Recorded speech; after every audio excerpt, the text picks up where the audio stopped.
ತಾಲೂಕಿನ ಕಾಡನೂರು ಗ್ರಾಮ ಪಂಚಾಯಿತಿ ವ್ಯಾಪ್ತಿಯಲ್ಲಿ ದಲಿತರಿಗೆ ಕ್ಷೌರಿಕ ಮಾಡದೆ ಅಸ್ಪೃಶ್ಯತೆ ಮೆರೆಯಲಾಗುತ್ತಿತ್ತು. ಆದರೆ ಕರ್ನಾಟಕ ದಲಿತ ಸಂಘರ್ಷ ಸಮಿತಿ ವತಿಯಿಂದ ದಲಿತ ಮುಖಂಡರು ಕ್ಷೌರಿಕ ಅಂಗಡಿಯನ್ನ ಮುತ್ತಿಗೆ ಹಾಕಲಾಗಿ ಮುಂದೆ ಈ ರೀತಿ ನಡೆಯದಂತೆ ನೋಡಿಕೊಳ್ಳುತ್ತೇವೆ ಎಂದು ಅಂಗಡಿ ಮಾಲೀಕರು ಹಾಮಿ ಕೊಟ್ಟಿದ್ದಾರೆ. ಸಾಂಕೇತಿಕವಾಗಿ ದಲಿತ ಮುಖಂಡರೇ ಕ್ಷೌರ ಮಾಡಿಸಿಕೊಳ್ಳುವ ಮೂಲಕ ಈ ಅನಿಷ್ಟ ಪದ್ಧತಿಯನ್ನು ಅಂತ್ಯಗೊಳಿಸಿದ್ದೇವೆ ಎಂದು ಕರ್ನಾಟಕ ದಲಿತ ಸಂಘರ್ಷ ಸಮಿತಿಯ ತಾಲೂಕಾ ಘಟಕದ ಅಧ್ಯಕ್ಷರಾದ ರಾಮು ತಿಳಿಸಿದರು. ತಾಲೂಕಿನ ಮಧುರೆ ಹೋಬಳಿಯ ಕಾಡನೂರು ಗ್ರಾಮ ಪಂಚಾಯಿತಿ ವ್ಯಾಪ್ತಿಯಲ್ಲಿ ದಲಿತರಿಗೆ ಕಟ್ಟಿಂಗ್ ಶೇವಿಂಗ್ ಮಾಡದೇ ಇರುವ ಕಾರಣ ತಾಲೂಕಿನ ಕೆಡಿಎಸ್ಎಸ್ ಸಂಘಟನೆ ವತಿಯಿಂದ ಸಮಾಜ ಕಲ್ಯಾಣ ಇಲಾಖೆ ಅಧಿಕಾರಿಗಳ ಸಮಕ್ಷಮದಲ್ಲಿ ಕ್ಷೌರಿಕ ಅಂಗಡಿಯನ್ನ ಮುತ್ತಿಗೆ ಹಾಕಲಾಗಿತ್ತು. ಈ ಸಂದರ್ಭದಲ್ಲಿ ಮಾತನಾಡಿದವರು, 21ನೇ ಶತಮಾನದಲ್ಲಿ ನಾವು ಜೀವಿಸುತ್ತಿದ್ದರೂ ನಮ್ಮ ಮಧ್ಯೆ ಈ ಅಸ್ಪೃಶ್ಯತೆಯ ಭೂತ ಇನ್ನೂ ಜೀವಂತವಾಗಿರುವುದು ವಿಪರ್ಯಾಸವೇ ಸರಿ. ಮಾನವೀಯತೆಯ ಮೆರೆತು ಮೇಲು ಕೀಳು ಎಂಬ ಭಾವನೆಯಲ್ಲಿ ಜೀವನ ಸಾಗಿಸುತ್ತಿರುವ ಮೌಢ್ಯ ಸಮಾಜ ಬದಲಾಗಬೇಕಿದೆ. ಇಂಥ ಸಮಸ್ಯೆಗಳ ವಿರುದ್ಧ ಕರ್ನಾಟಕ ದಲಿತ ಸಂಘರ್ಷ ಸಮಿತಿಯ ಹೋರಾಟ ಸದಾ ಜಾಗೃತ ಎಂದು ತಿಳಿಸಿದರು. ಸಂಘಟನೆಯ ಜಿಲ್ಲಾ ಸಂಚಾಲಕ ಎಂಪಿ ಗಂಗಾಧರ್ ಮಾತನಾಡಿ, ಸ್ಥಳೀಯ ದಲಿತರ ಮನೆಗಳಿಗೆ ಭೇಟಿ ಕೊಟ್ಟಾಗ ನಮಗೆ ಇಲ್ಲಿನ ಸಮಸ್ಯೆ ಅರಿವಾಯಿತು. ಸಮಾಜದಲ್ಲಿ ಇನ್ನೂ ಕೂಡ ಜಾತಿ ಭೇದ ಭಾವ ಜೀವಂತವಾಗಿರುವುದು ನಾಚಿಕೆಯ ವಿಷಯ. ನಾವು ಎಲ್ಲರಂತೆ ಮನುಷ್ಯರಲ್ಲವೇ? ನಮಗೆ ಯಾಕೆ ಈ ಅನ್ಯ ಧೋರಣೆ? ವೇದಿಕೆಗಳ ಮೇಲೆ ಮಾತುಗಳಲ್ಲಿ ಹೇಳುವ ಸಮಾನತೆ ಇಲ್ಲಿ ಸತ್ತು ಹೋಯಿತೆ. ಬಾಬಾ ಸಾಹೇಬ್ ಅಂಬೇಡ್ಕರ್ ಅವರ ಆಶಯ ಬರೀ ಮಾತಿಗೆ ಸೀಮಿತವಾಯಿತೆ. ಈ ಧೋರಣೆ ನಿಲ್ಲಬೇಕಿದೆ. ನಮ್ಮ ಹೋರಾಟ ನಿರಂತರ ನಡೆಯುವುದು ಎಂದು ತಮ್ಮ ಅಭಿಪ್ರಾಯ ವ್ಯಕ್ತಪಡಿಸಿದರು. ಜಿಲ್ಲಾ ಘಟಕದ ದೊಡ್ಡಯ್ಯ ಲಿಂಗಾಪುರ್ ಮಾತನಾಡಿ, ಕೇವಲ ದೊಡ್ಡಬಳ್ಳಾಪುರ ತಾಲೂಕಿನಲ್ಲಿ ಅಷ್ಟೇ ಅಲ್ಲ, ರಾಜ್ಯದ ಹಲವು ಭಾಗಗಳಲ್ಲಿ ಈ ಅಸ್ಪೃಶ್ಯತೆಯ ಸಮಸ್ಯೆ ಇನ್ನೂ ಕೂಡ ಜೀವಂತವಾಗಿದೆ. ಇದು ಕೇವಲ ಒಂದು ಉದಾಹರಣೆಯಷ್ಟೇ. ಆಡಳಿತ ಮಾಡುವ ಸರ್ಕಾರಗಳಿಗೆ ಅಧಿಕಾರಿಗಳು ಕಂಡರೂ ಕಾಣದಂತೆ ವರ್ತಿಸುವ ಜಾಣ್ಮೆ ಹೇಳಲು ಅಸಾಧ್ಯ. ದಲಿತ ಪರ ಚಿಂತಕರು, ಮುಖಂಡರು ಪ್ರತಿಭಟಿಸಿದಾಗ ಮಾತ್ರ ಮುಂದೆ ಬಂದು ಕ್ರಮ ಕೈಗೊಳ್ಳುವ ನಟನೆ ಮಾಡುತ್ತಾರೆ. ಈ ವರ್ತನೆ ಬದಲಾಗಬೇಕಿದೆ. ನಮ್ಮ ದಲಿತ ಸಮುದಾಯಗಳ ಮೇಲೆ ನಡೆಯುತ್ತಿರುವ ಶೋಷಣೆ ನಿಲ್ಲಬೇಕಿದೆ ಎಂದು ಆಕ್ರೋಶ ವ್ಯಕ್ತಪಡಿಸಿದರು. ಈ ಸಂದರ್ಭದಲ್ಲಿ ಮುಖಂಡರಾದ ದೊಡ್ಡಯ್ಯ, ನರೇಂದ್ರ ಮೂರ್ತಿ, ಸಕ್ರೆ ಗೊಲ್ಲಹಳ್ಳಿ, ಆನಂದ್ ಕುಮಾರ್, ದೊಡ್ಡಬೆಳವಂ, ಶಂಕರ್ ಮೂರ್ತಿ, ನಾಗರತ್ನಮ್ಮ ಸೇರಿದಂತೆ ನೂರಾರು ದಲಿತ ಮುಖಂಡರು, ಪ್ರಗತಿಪರ ಚಿಂತಕರು ಉಪಸ್ಥಿತರಿದ್ದರು.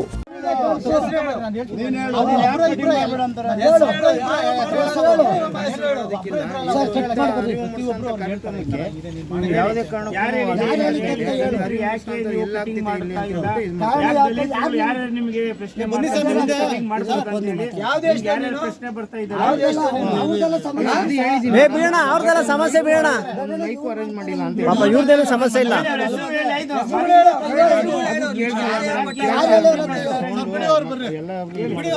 ಸಾಹೇಬ್ರು ಬರ್ರಿ ಸರ್, ಬನ್ನಿ ಸರ್. ಸ್ಟೇಜ್ ಇಲ್ವಲ್ಲ ಮೇಡಮ್,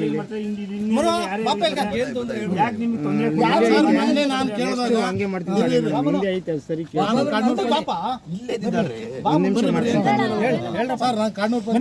ಅಧ್ಯಕ್ಷ ಅಲ್ಲಿ ಸದಸ್ಯ. ಮೊನ್ನೆ ನಾನು ಸೋಮವಾರ ಕೇಳಿದಾಗ, ಏನ್ರಿ ಸೋಮವಾರ ಮಾತಾಡಿ ಲೈವ್ ಆಗಿದ್ರೆ ಲೈವ್ ಏನಾದ್ರು ಮಾತಾಡಿ, ನಾನು ಯಾಕೆ ಜನಾಂಗ ಮಾಡಲ್ಲ ಅಂದಿದ್ಕೆ ನಾನು ಮಾಡ್ತೀನಿ ಅಂತ ಹೇಳಿದಾರೆ ಅಲ್ವಾ ಸೋಮವಾರ? ನಾನು ಹೇಳ್ತಾ ನಾನು ಹೇಳ್ದೆ, ಯಾಕಪ್ಪ ಮಾತಾಡಲ್ವಾ ಮಾಡಲ್ವಾ ಅಂದಿದ್ಕೆ, ಇಲ್ಲರಿ ನಮಗೆ ಬಿಸ್ನೆಸ್ ಬೇಕು ಮಾಡ್ತೀನಿ ಅಂತ ಇವ್ರು ಹೇಳಿದ್ರು. ಯಾರು ಸೋಮವಾರ ಹೇಳಿದ್ರು. ಕೆಲವರು ಜನಗಳು ಮಾಡೋಕ್ಕಾಗಲ್ಲ, ಬಿಸ್ನೆಸ್ ಇಲ್ಲ ಅಂದಾಗ ನಮಗೂ ಕೂಲಿ ಹೊಟ್ಟೆನ ಪಡಾಗಲ್ಲ, ಮಾಡ್ತೀನಿ ಅಂತ ಇವ್ರು ಹೇಳಿದ್ದಾರೆ. ಮಾಡ್ತೀನಿ ಅಂತ ಹೇಳಿದ್ರೆ ಇವತ್ತಿಂದ ಚಾಲು ಮಾಡ್ಲಿ. ಈಗ ಸ್ಟಾರ್ಟ್ ಚಾಲು ಮಾಡ್ತಾರೆ.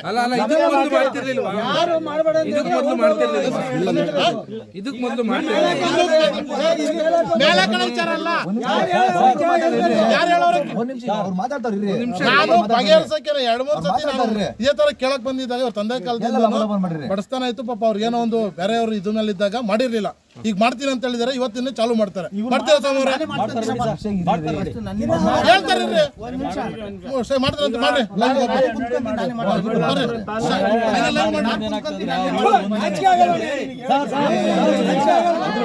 ಈ ಕಾಲ ಕಂಪ್ಯೂಟರ್ ಕಾಲ ಇದು.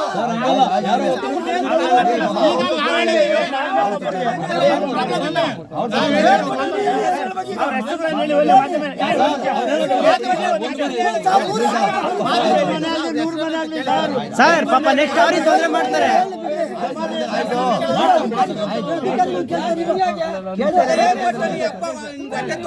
ಅಧಿಕಾರಿಗಳು ಕೇಳ್ತಾರೆ ಸರ್. ನಾವು ಇದೇ ಊರೇ ನಮ್ಮ ಸ್ವಂತ ಊರು. ನಮ್ಮ ತಾತ ಮುತ್ತಾತ ಕಾಲದಿಂದನೂ ನಾವು ಕೆಲಸ ಮಾಡ್ಕೊಂಡು ಓದ್ತಾ ಇದ್ದೀವಿ. ನಾವು ಡಿಪೆಂಡ್ ಆಗಿ ಮಾಡಿಸ್ಕೊಂಡು ಓದ್ತಾವ್ರೆ. ಇದು ತಪ್ಪು ನೀವು ಹೇಳ್ತಾರೆ ಸರ್. ನಾವು ತಪ್ಪೇ ಹೇಳ್ತೀನಿ, ನಡ್ಕೊಂಡು ಓದ್ತಾ ಇದ್ದೀವಿ. ಏನೋ ಮುಂದೆ ಬೇಕಾದ್ರೆ ಮಾಡೋಣ.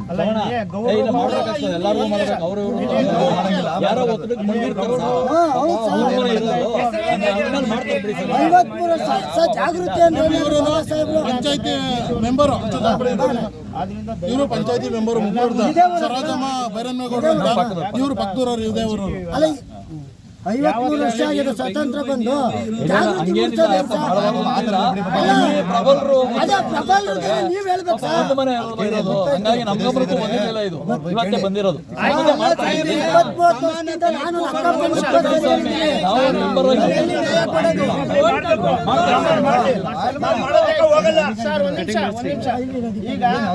ಈಗ ನಿಮ್ಗೆ ಇನ್ನು ಮುಂದೆ ಗೌಡ್ರು ಲಿಂಗಾಯತರು ಗುರುಬ್ರು ಅವರು ಇವರು ಕ್ಯಾಸ್ಟ್ ಬೇಡ, ಎಲ್ಲರೂ ಸಮಾನ ಗಂಡು ಎಲ್ಲರೂ ಸಮಾನರೇ. ಸಮಾನತೆ ಒಂದು ಭಾವನೆಗೋಸ್ಕರ ನಾವು ಹೇಳ್ತಾರೆ, ಜಾತಿ ಯಾರು ಬೇಡ. ಕೆಲಸ ನೀನು ಮಾಡು. ಅರ್ಥ ಆಯ್ತಾ? ಅವ್ರು ಹೇಳಿದ್ರು ಗೌಡ್ರು ಬರ್ಲಿಲ್ವಾ ಅವ್ರು ಬಿಟ್ಬಿಡು, ಅವರೆಲ್ಲ ಮಾಡ್ಕೊಳ್ಳಿ, ತೊಂದ್ರೆ ಇಲ್ಲಿ ಒಬ್ರು ಒಂದು ಕಟಿಂಗ್ ಶೇವಿಂಗ್ಗೆ ಊರಿನಲ್ಲಿ ಯಾರೋ ಒಂದು ಕಟಿಂಗ್ ಶೇವಿಂಗ್ಗೆ 30 ರೂಪಾಯಿಯಿಂದ 40 ರೂಪಾಯಿ ಇರ್ಬೋದು. ನಾವು ಅರ್ಧ ಲೀಟರ್ ಪೆಟ್ರೋಲ್ ಖರ್ಚು ಮಾಡ್ಕೊಂಡು ಇಲ್ಲ ಮದುವೆ ದೇವಸ್ಥಾನ ಹೋಗ್ಬೇಕು, ಇಲ್ಲ ಕಾಡ್ನೂರು ಕೈಮರ ಹೋಗ್ಬೇಕು.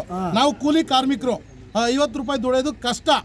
ಅದ್ರ ದೇಶದಿಂದ ನಮಗೆ ಕಟಿಂಗ್ ಕ್ಷೌರಿಕರು ಇವತ್ತು ಮಾಡಿದೀರ ಅಂತ ಹೇಳ್ತಾರೆ, ಇವತ್ತು ಹೀಗೆ ಜಾರಿ ಆಗಬೇಕು.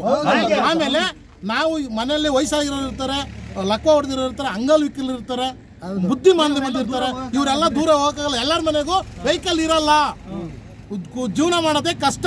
ಆ ದೇಶದಿಂದ ನಮಗೆ ಮಾಡಲೇಬೇಕು. ಸಾಮಾನ್ಯತೆ ಇವತ್ತಿನ ಬರಬೇಕು. ಇಷ್ಟೊತ್ತರ ಸ್ವತಂತ್ರ ಆದ್ರೂ ಬಂದಿಲ್ಲ, ಯಾವತ್ತೂ ನಾವು ಇವ್ರ ಮೇಲೆ ದೌರ್ಜನ್ಯ ಮಾಡಿಲ್ಲ. ಇದು ಇವತ್ತಿನ ದಿನ ಒಂದ್ ನಿಮಿಷ ಇಲ್ಲಿ ನೋಡ್ರಿ, ನೀವು ಅಧಿಕಾರಿಗಳ ಗಮನಕ್ಕೆ ಯಾಕೆ ತರಲಿಲ್ಲ? ಅಧಿಕಾರಿಗಳು ಗಮನಕ್ಕೆ ಯಾಕೆ ತದ್ದಿಲ್ಲ ಅಂದ್ರೆ ನಮ್ಮೂರಲ್ಲಿ ಒಂದು ಅಣ್ಣ ತಮ್ಮನ ಬಾಂಧವ್ಯ ಇತ್ತು, ಈಗೂ ಐತೆ. ಈ ಬಾಂಧವ್ಯ ಇರೋ ದಿವಸಕ್ಕೋಸ್ಕರ ನಾವು ನಮ್ಮ ಮುಖಂಡರು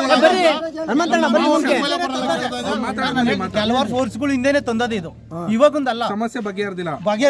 ಯಾವ ಅಧಿಕಾರಿಗಳು ಇಲ್ಲಿ ಭೇಟಿ ಬಂದಿಲ್ಲ. ನಾನು ಹೇಳ್ತೀನಿ ಕೇಳಿ, ಇವ್ರ ಹತ್ರನು ಬಂದು ಕೆಲವರು ಇಲ್ಲಿ ನಮ್ಮೂರವರು ಜನಾಂಗದವ್ರು ಎಲ್ಲ ಕೇಳಿದ್ದಾರೆ ನಮ್ಗೆ ಕಟಿಂಗ್ ಶೇವಿಂಗ್ ಮಾಡ್ರಿ ಅಂತ. ಇವ್ರೇನ್ ಹೇಳಿದ್ದಾರೆ ಅಂತಂದ್ರೆ ಇವ್ರವ್ರಲ್ಲ ಅವ್ರ ಮೇಲ್ ಜನಾಂಗದವರು ನಮ್ಗೆ ಒತ್ತಡ ಪೂರ್ವಕವಾಗಿ ಕಟಿಂಗ್ ಶೇವಿಂಗ್ ಮಾಡಕ್ ಬಿಡಲ್ಲಪ್ಪ ನಿಮ್ಮನ್ನ. ಯಾವುದೇ ಅಧಿಕಾರಿ ಬಂದಿಲ್ಲ, ಏನು ಪರಿಶೀಲನೆ ಮಾಡಿಲ್ಲ, ಏನು ಮಾಡಿಲ್ಲ, ಯಾರು ಏನು ಕೊಟ್ಟಿದ್ದೀರಾ? ಯಾವುದೇ ಅಧಿಕಾರಿ ಬರುವುದಕ್ಕೆ ಯಾವುದೇ ಇಲಾಖೆಗೆ ಕಂಪ್ಲೇಂಟ್ ಮಾಡಿಲ್ಲ.